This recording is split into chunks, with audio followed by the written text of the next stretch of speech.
ne ñëwal ma wax la fooy jaar alaaji ñëwal ma wax la nooy def ak waaji ca kër dang koy dundal wàññi cooli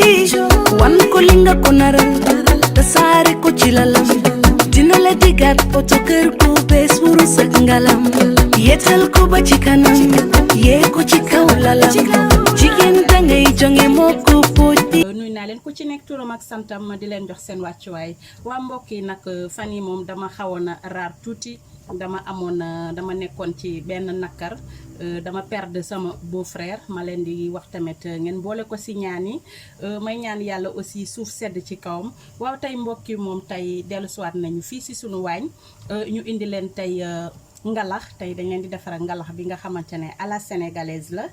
ba tax ni tey pour def sunu recette gis ngeen yor nañ fi sunu buy dama ko xooj ak ndox pour mu gajaf ma bañ a perdre du temps aussi dinaa ci soxla tamit caakri gis ngeen caakri bu set la bu set macha allah bu jóge Sénégal dinaa soxla aussi pâte d'arachide waaw sama pâte d'arachide bi moom tey moom daa sant Njaay tey pâte bi xawut nu mu tuddati encore marronul comme ni ma ko soxlee waaye dinaa ci def li nga xamante ne dina ma ci jàppale ba ma am tey sama couleur ngalax bi ma bëgg ba tax ni tey nag dama ciy def tuuti chocolat gis ngeen dama fi yor tey pâte à tartiner mi chocolat rek boo yoree tey nu mu tuddati encore soo amee gerte bi nga xamante ne dafa weex mu kiiwul jëlul couleur bi nga xamante ne danga ko soxla yow mën nga jël benn pot chocolat bu ko defee danga koy mélanger da ngay am couleur bu rafet dinaa ci soxla tamit beurre pour sama caakri dinaa ci def sucre dinaa ci def aussi sucre vanille dinaa soxla muscade waaw man tey muscade doomi laa fi yor dinaa ci def tamit ay essence pour essence yi yor naa fi essence su banane ma yor fi aussi essence su vanille yor naa fi tamit essence coco man ñetti essence yi rek laa ciy def ku mu neex nag mun nga def essence bu la neex dinaa ci def aussi raisin sec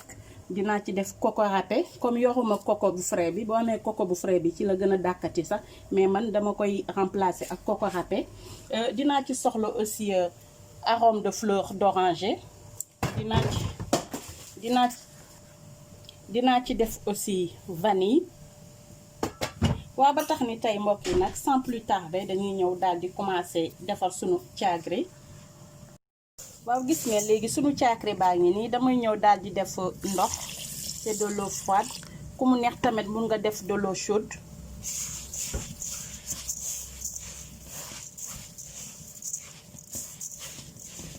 moi je préfère mettre avec de l'eau froide d'abord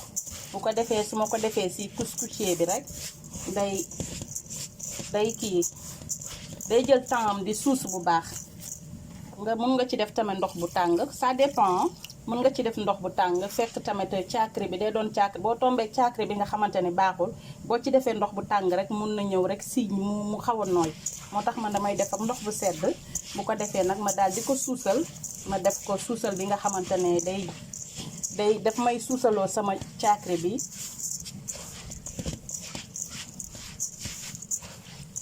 waaw léegi lii baax na léegi damay ñëw daal di ko def ci sama inde waaw gis ngeen là j'ai mis le caakri à la vapeur dama koy bàyyi mu suus pendant une trentaine de minutes ma ñëw ma xoolaat waa mbokk yi gis ngeen macha allah gis ngeen léegi pare nañu suusal sunu caakri bi gis ngeen suus na bu baax te doñ ji tasul léegi damay ñëw rek daal di ci def beurre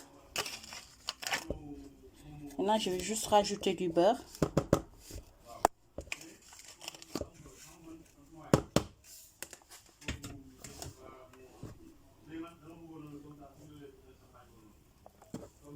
après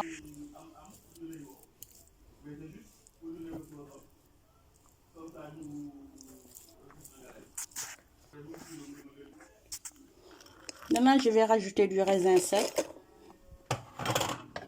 je mets du coco râpé,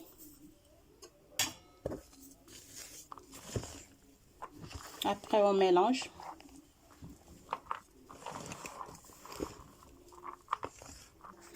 waa léegi gis ngeen pare nañu defar sunu caakri maintenant dañuy ñëw ñu teg ko à côté comme ça ñu jublu ci sunu mélange bi waa mbokk yi gis ngeen léegi damay ñëw daal di commencer jàmb sama buy bi man mélangé wu ma ko ak pâte d'arachide bi am na ñi nga xamante ne aussi dañ koy mélanger man dama koy def sax après mais il faut ma jàmb tuuti ba ma gis ni xoox yi ñam bi ci nekk xaw naa génn bu ko defee rek boo defee sa pâte d'arachide day gën a facile ci sa defar.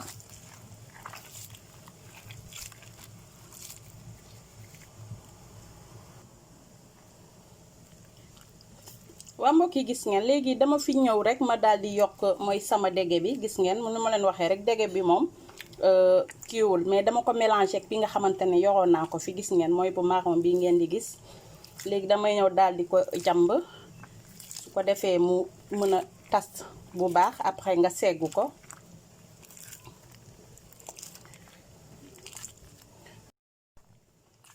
Aujourd'hui, on vous présente du ngalax. C'est comme si on fait du tchakri, mais à la place du fromage blanc, on utilise le pain de singe mélangé avec de la pâte d'arachide, avec du tchakri aussi. C'est une recette sénégalaise. Au Sénégal, on le fait chaque année pendant le Ramadan chrétien. 2 jours avant la fin du Ramadan. Là, j'ai mis le pain de singe avec de la pâte d'arachide que je vais mélanger.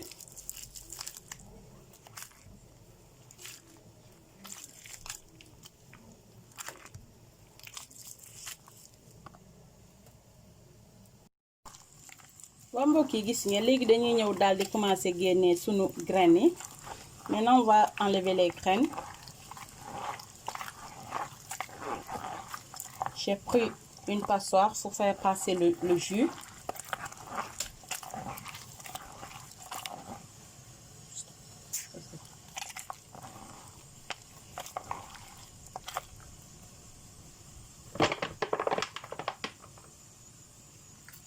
léegi nii lay continuer ba ma pare nu mu tuddati encore ba ma pare génne xoox yi mooy xooxu buy bi après ma daal di ñëw jël sama passoire bi nga xamante ne mooy pour segg jus bi muy jus ngalax bi. waa mbokk yi gis nga léegi dañuy ñëw ñu filtrer sunu mooy kii sunu njambaan bi tuddee naa ko njambaan waay. Maintenant, on va filtrer notre jus.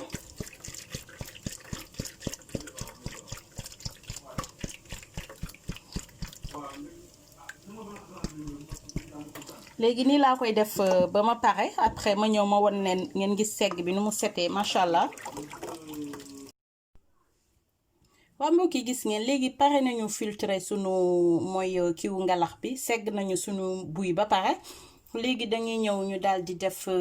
sucre bi ñu def les ingrédients mais man balaa may def samay ingrédients comme ni ma leen waxee rek gis ngeen sama pâte d'arachide bi marron wul comme man ni ma ko bëggee. léegi nag damay daal di jël benn pot de chocolat comme ça ma def ko ci daf may jox tamit couleur bi nga xamante ne man moom laa bëggoon sama dégemel. léegi de ce fait nag dama fi ñëw attends ma pousse tuuti. voilà gis ngeen fii nii dama wàññi juste benn pot ci li ma segg léegi damay ñëw rek daal di ci def chocolat bi.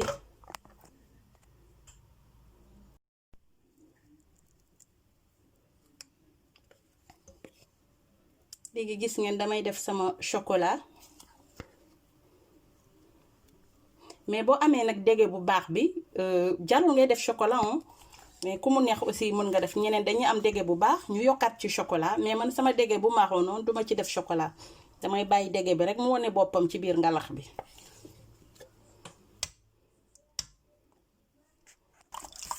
léegi bu ko defee nag dama koy mélanger.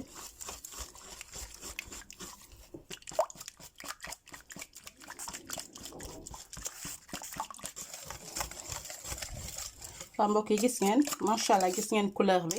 léegi damay ñëw rek daal di ko mélanger ak bee ma segg ba pare. voilà gis ngeen su ko defee daf may jox couleur bu rafet. waaye gis ngeen mélange bi léegi gis ngeen couleur bi am naa ci sama couleuru ngalax bu rafet macha allah. voilà te gis ngeen ngalax bi dafa xaw a dang man bëgguma li nga xamante ne ngalax bi day doxe parce que bu ndoxee boo ñëwee def ci sa caakiri rek day gën a ndoxe moo tax nag sa ñeexu ngalax dafa war a far tuuti.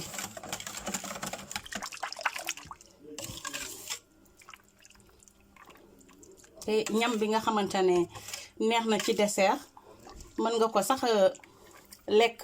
pour reer am nañu koy ndekkee sax pourquoi pas parce que dafa ñam bu neex la daal.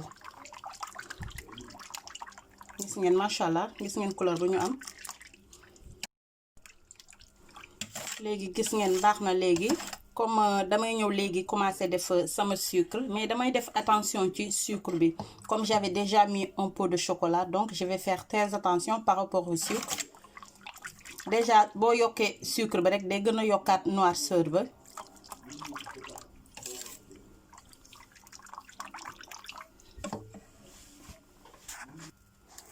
ba léegi gis ngeen maintenant je vais rajouter le sucre.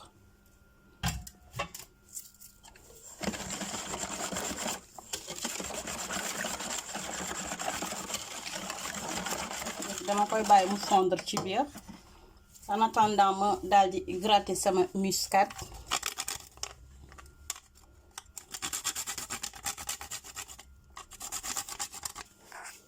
ba léegi gis ngeen pare naa gratter sama muscade maintenant je vais rajouter du sucre vanillé.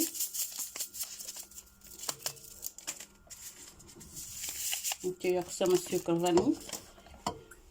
après ma ñëw ma def samay essence damay def essence coco bi.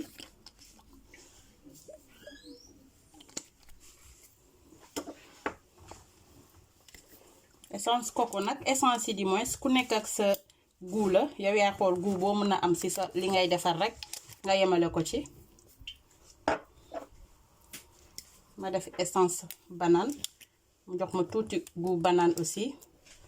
parce que man tamit bëgguma di def ay banane ci ngalax je préfère jël essence bi def ko ci. après ma mélanger léegi ma ñëw ma daal di rajouter sama arôme vanille aussi gis ngeen ma ci yokk juste un peu.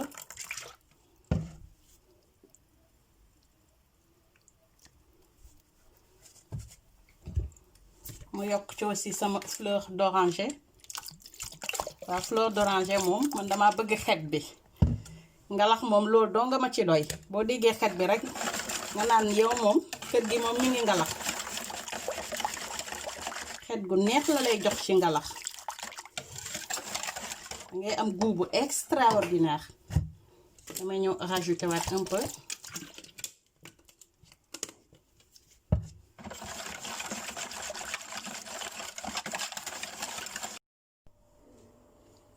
waa mbokk yi gis ne léegi pare naa def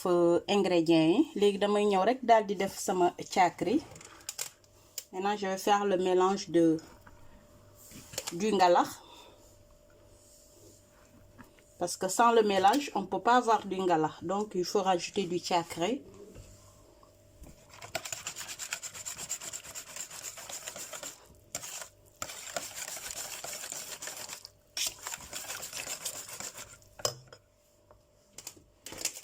léegi man damay def tuuti comme ça damay bàyyi caakri bi mu naan ci ñeex bi boo leen xoolee dama leen fàcce woon parce que ñeex bi dama ko diviser en deux gis ngeen beneen bool baa ngi noonu mooy bi nga xamante defuma ci caakri léegi bii laa ci def caakri rek bu ko defee ma bàyyi ko à peu près 15 minutes le temps que caakri mu kii ci ñeex bi parce que boo deful nii rek nga ñëw rek def lépp mun nga dem ba benn heure rek nga gis yow sa ngalax bi day daal di dang bu baax a baax te ngalax tamit plus muy gën a yàgg muy gën a dang donc dangay def tuuti sa caakri bu ko defee mu naan ci ñeex bi après nga rajouter ñeex au fur et à mesure.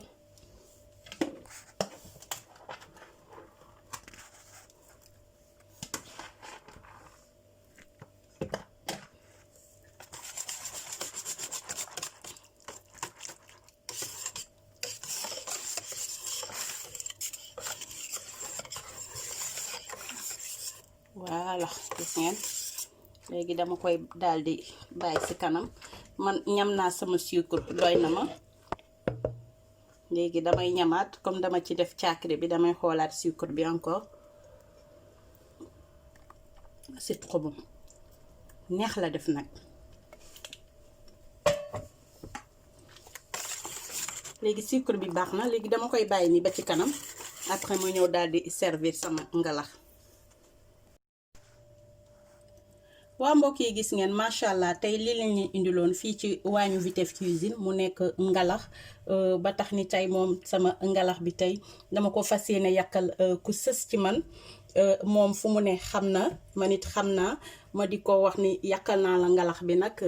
mu nekk li nga xamante ne bëggoon na ko loolu macha allah waaw ba tax ni tamit yéen samay chers abonnés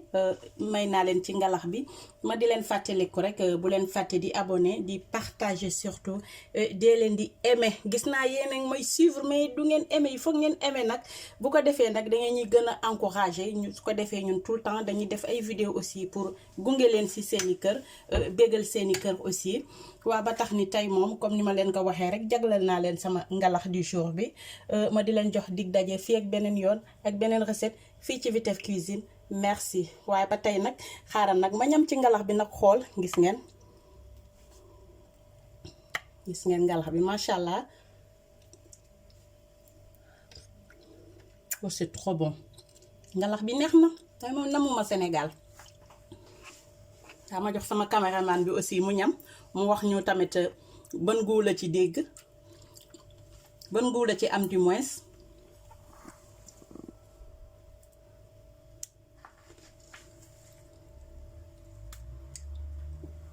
c'est comment c'est trop bon ah ça c'est mon fils ça waaw nag comme ni ma leen waxee rek ñu ngi leen di jox rendez-vous fii ak beneen yoon ak fii ci Vitef Cuisine merci